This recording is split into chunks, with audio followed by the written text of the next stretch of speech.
নমস্কার, দেখছেন talk to Bangla. আমি অভিষেক রয়েছে আপনাদের সাথে। এই মুহূর্তে যে খবর নিয়ে উপস্থিত হয়েছি, যুদ্ধ চলছে ইরান এবং ইসরায়েলের মধ্যে এবং সেই যুদ্ধে অ্যাক্টিভ পার্ট নিচ্ছে আমেরিকা। কিন্তু এই মুহূর্তে ইরান যে কোনো মতেই পেছনে সরবে না, সেটা কিন্তু ইরান সম্পূর্ণভাবে জানিয়ে দিয়েছে এবং অফিসিয়াল স্টেটমেন্টের মাধ্যমে জানিয়ে দিয়েছে। আপনারা জানেন, আলী খেমেনাই ইরানের সুপ্রিম লিডার মারা যাওয়ার পর থেকে এই মুহূর্তে ইরানের সম্পূর্ণ যে পাওয়ার সেটা চেঞ্জ হয়েছে এবং সেই পাওয়ার এই মুহূর্তে নিয়েছেন মুস্তাফা খামেনাই তথাকথিতভাবে ইরানে এই মুহূর্তে ইয়াং লিডার এবং তার হাতে এই মুহূর্তে ক্ষমতা রয়েছে। কিন্তু তিনি সম্পূর্ণ যে মাথা নোয়াবেন না আমেরিকার সামনে এবং ইরানের যে প্রাচুর্য, ইরানের যে ঐতিহ্য, সেটা যে তিনি বহন করে যাওয়ার মতন একজন সঠিক মানুষ, সেটা কিন্তু তিনি বুঝিয়ে দিচ্ছেন। আপনাদের জানাই, এই মুহূর্তে মুস্তাফা খামেনাই তিনি সরাসরি জানিয়ে দিয়েছেন যে গালফের যতগুলো দেশ রয়েছে সেই দেশগুলোর মধ্যে যদি আমেরিকা তাদের মিলিটারি বেজ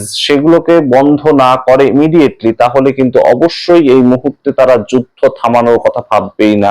অর্থাৎ গালফের যতগুলো দেশ রয়েছে প্রত্যেকটা দেশে আমেরিকা তাদের মিলিটারি বেজ খুলে রেখেছে। মিলিটারি রীতিমতন এয়ার বেস থেকে শুরু করে মিলিটারি যে সৈন্য ক্ষেত্র, সেই সৈন্য ক্ষেত্র ইমিডিয়েটলি তুলতে হবে। তা না হলে তারা কোনো মতেই ইরান যুদ্ধ শেষ করা বা যুদ্ধ বিরতির কথা ভাববে না। এই হচ্ছে প্রথম শর্ত। দ্বিতীয় শর্ত তারা দিয়েছে যে স্টেট অফ হরমুজ এই মুহূর্তে সম্পূর্ণ ইরানের হাতে, ইরানের সেনার হাতে। এটা তারা পৃথিবীকে জানান দিচ্ছে যে স্টেট অফ হরমুজ কিন্তু আমাদের হাতে, আমাদের নৌবাহিনীর হাতে।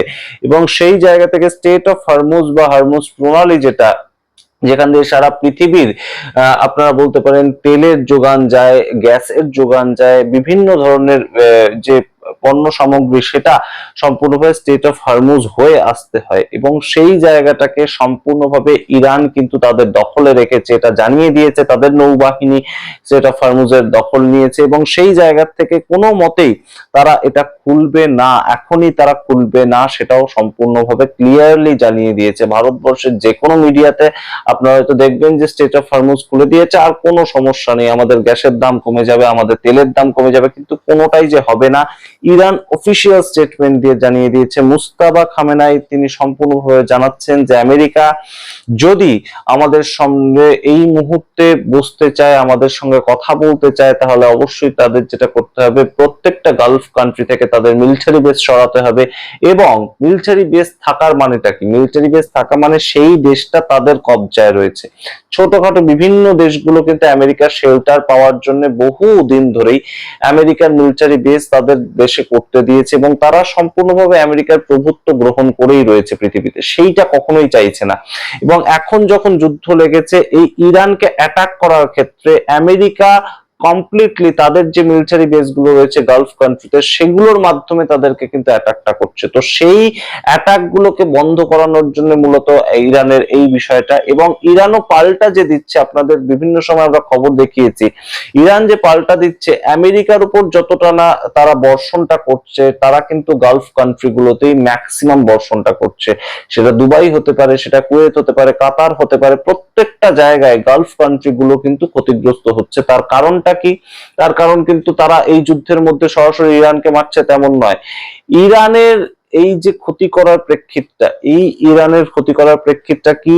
আমেরিকা তাদের বেস ক্যাম্প গুলো, মিলিটারি বেস ক্যাম্প গুলো এই সমস্ত গালফ কান্ট্রি গুলোতে খুলে রেখেছে এবং সেখান থেকে তারা আঘাত করছে ইরানের ওপর। অর্থাৎ এই মুহূর্তে ইরান শর্ত দুটো দিয়ে ফেলেছে এবং অবশ্যই তার সঙ্গে আপনাদের জানাই যে এই যে দুটো দেশকে প্রতিহত করার জন্য কিভাবে তারা ট্যাকটিক্যালি বিষয়টা নিচ্ছে।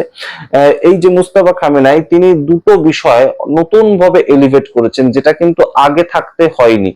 অর্থাৎ ইরান কিন্তু এতদিন ধরে ইসরায়েলকে অ্যাটাক করবার জন্য অন্য কোনো দেশের বা অন্য কোনো শক্তির যে সাহায্য নেওয়া, সেটা কিন্তু নেয়নি। কিন্তু এখন ইরান যে পদ্ধতিটা নিয়েছে সেটা হচ্ছে যে ইসরায়েলকে যদি আটকাতে হয়, তাহলে শুধুমাত্র তাদের যে গোলা বর্ষণ, তাদের যে মিসাইল অ্যাটাক, ড্রোন অ্যাটাক, সেটার মাধ্যমে তারা করতে পারবে না শেষ পর্যন্ত। সেই জায়গা থেকে এই মুহূর্তে ইসরায়েলকে আটকানোর জন্য লেবাননের যে হাজমুল্লাহ, তাদের পক্ষ থেকে তারা কিন্তু সাহায্য নিচ্ছে, এবং হাজমুল্লাহ এই মুহূর্তে ইসরায়েলকে তছনছ করে দিচ্ছে পর পর মিসাইল অ্যাটাক করে।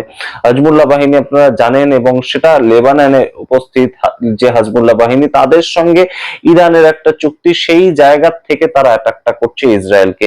এই আপাতত যখন ইসরায়েলকে আটকানোর একটা প্রেক্ষিত ইরান খুঁজে পেয়েছে, ঠিক সেই জায়গা থেকে স্টেট অফ হরমুজটাকে বন্ধ করে দিয়ে সম্পূর্ণভাবে আমেরিকায় পণ্য সামগ্রী আটকা দেওয়া, এবং শুধুমাত্র তো আমেরিকা নয়, আমেরিকার সঙ্গে ভারতবর্ষ, এই যে ভারতবর্ষ যে আমেরিকার সঙ্গে সুসম্পর্কে যুক্ত রয়েছে স্টেট অফ হরমুজের মাধ্যমে, এই ভারতবর্ষ তো বিভিন্ন রকম পণ্য সামগ্রী আসা বন্ধ হয়ে গিয়েছে, ভারতবর্ষ ছাড়াও বিভিন্ন দেশ, তো সেই জায়গা থেকে স্টেট অফ হরমুজটাকে বন্ধ করে তারা বিভিন্ন দেশের মাধ্যমে আমেরিকার উপর চাপ তৈরি করতে চাইছে, যাতে আমেরিকা যুদ্ধবিরতি ঘোষণা করে।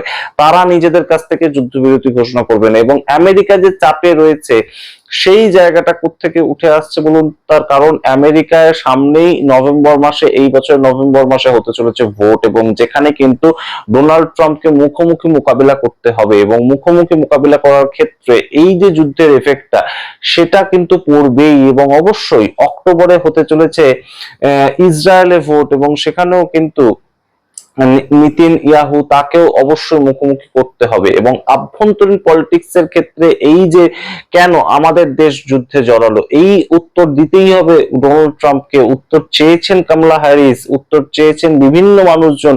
তারা বলছেন যে আমেরিকা তো পার্ট ছিল না এই যুদ্ধে, আমেরিকাকে তো ইরান ডাইরেক্ট এসে অ্যাটাক করেনি, তাহলে কেন আমেরিকা পার্ট হলো? এটা তো আমেরিকার সংবিধান অ্যালাউ করে না। শুধুমাত্র ডোনাল্ড ট্রাম্প নিজের ইগো স্যাটিসফাই করার জন্য কেন এটা করলো? এবং তার সঙ্গে আপনাদেরকে জানাই, এই মুহূর্তে ইরানের সঙ্গে একটা সমঝোতা করতে চাইছে আমেরিকা, এবং সেটা করতে চাইছে কাদের মাধ্যমে? এই মুহূর্তে পাকিস্তান, ওমান, ইজিপ্ট, এই সমস্ত দেশগুলোকে আমেরিকান মার্কিন প্রেসিডেন্ট তারা তাদের পক্ষ থেকে বলেছে যে, বা তাদের অফিসের পক্ষ থেকে বলেছে যে ইরানকে বলুন আমাদের সঙ্গে কথা বলতে, যুদ্ধবিরতির দিকে তারা যেন ধাবিত হয়, তারা যেন আর যুদ্ধটা না করে। এগুলো বলানো হচ্ছে পাকিস্তানকে দিয়ে, ইজিপ্টকে দিয়ে, এবং ওমানের মতন দেশকে দিয়ে। এই মুহূর্তে যুদ্ধের পরিস্থিতিতে কোনো মতেই ইরান যে পেছনে সরছে না, সেটা কিন্তু আরো একবার অফিসিয়ালি জানিয়ে দিল ইরান। এবং অবশ্যই স্টেট অফ হরমুজ তারা খুলবে না এই মুহূর্তে, তেমনই কিন্তু সিদ্ধান্ত ইরানের পক্ষ থেকে এসেছে। এবং অবশ্যই তার ফলে ভারতবর্ষের ইকোনমিতে যে আরো গুরুতর একটা প্রভাব পড়তে চলেছে, সেটা কিন্তু আর বোধহয় বলে দেওয়ার অপেক্ষা রাখে না। ইতিমধ্যে আপনারা দেখেছেন যে এলপিজি গ্যাসের দাম বেড়েছে, এবং তাই নিয়ে হাহাকার পড়েছে সারা ভারত জুড়ে। এবং তার সঙ্গে এই মুহূর্তে পেট্রোলের দাম, যে ক্রুড অয়েলের দাম ব্যারেল প্রতি প্রায় $110 ছাড়িয়ে গিয়েছে, যে ক্রুড অয়েলের দাম $70 থেকে $75 থাকে।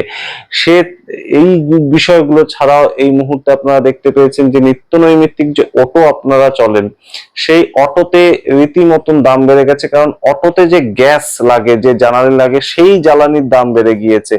এবং তার সঙ্গে আপনাদের জানাই যে ডলারের দাম ভারতীয় মুদ্রায় এতটাই পড়ে গিয়েছে, প্রায় $1 সমান 93 টাকা ভারতীয় মুদ্রায় হয়ে গিয়েছে।